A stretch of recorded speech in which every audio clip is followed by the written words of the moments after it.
All right, Bernie Sanders beating Hillary Clinton in Oregon, and right on the heels of Hillary Clinton in Kentucky. This marks 21 primary wins for Sanders already.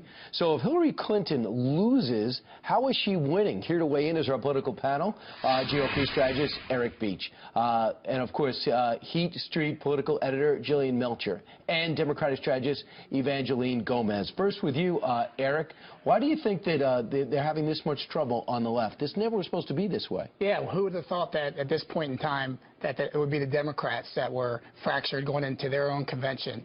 And if you think about it, had Hillary had to run against 16 other candidates like Donald Trump did, I think she'd be in a whole world of trouble. And right now she has a one-on-one battle, and she's barely surviving. Jillian, we see that if it's an open primary, we see the fact that Hillary Clinton struggles because she's not getting the independent vote. Is that just because of Bernie Sanders, or is it because of a bigger issue? Well, I think it's too premature to say that she's not going to get the independent vote. I think she very well will get the independent vote. If it's a matchup between her and Trump, I think independents Well, I'm talking about right now in the primary. Right now, California, we still have California, we have New Mexico, we have New Jersey. These are states with high minority populations that are going to turn out for Hillary. And I think that's where Sanders has his weakness. But on the independents, where do you see it, Evangeline? You know, I'm Jillian, but I can see it going either way. I think what Bernie Sanders has going for him is charisma. Hillary Clinton doesn't inspire passion. Bernie Sanders does, and this is the same problem. I think it's a repeat of 2008, where she's coming up against the charismatic, trendy, exciting candidate, and she's having a really hard time. She's pitching competence, and that's not really a sexy message. And, you know, we did notice last time when Barack Obama brought it to the end, they said, well, the Democrats are going to be a mess because they're all divided, and it ended up being an advantage because people stayed excited. And I think you will see the same thing happen. I tend to disagree. I think that Hillary does have a very charismatic message, and I do think that she has competence and she has experience, and people are very excited about electing a first female president. Well, a lot of people say Bill Clinton is the backbone for Hillary Clinton, but could he actually be a lead weight, especially when he talks about 1990, what he was doing in 1996 and where we are now in 2016. Let's listen to the 1996 version of a Democrat talking about illegal immigration.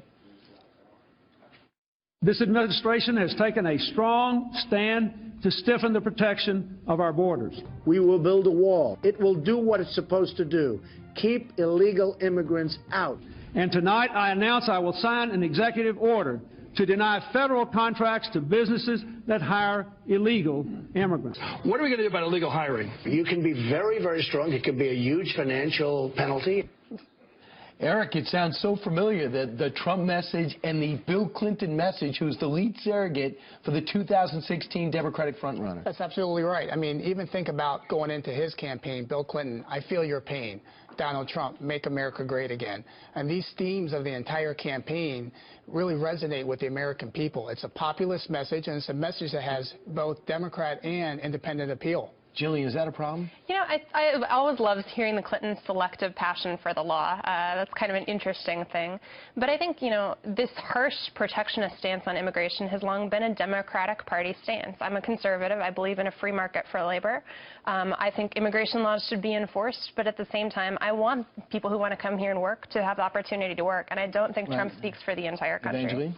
I don't think the messages are similar at all, and I'm going to tell you why. I think real quick, Trump's policy has been one of being anti-Latino, not one of immigration reform. Just those comments are exactly the same. That's where the country was. I would disagree. I disagree, really? Brian. Yes, I do. Okay, I was reading the closed caption of what they were saying. Sorry. Appeals to the middle-class workers. All right, we'll see what happens. It just shows how much the country's changed, too.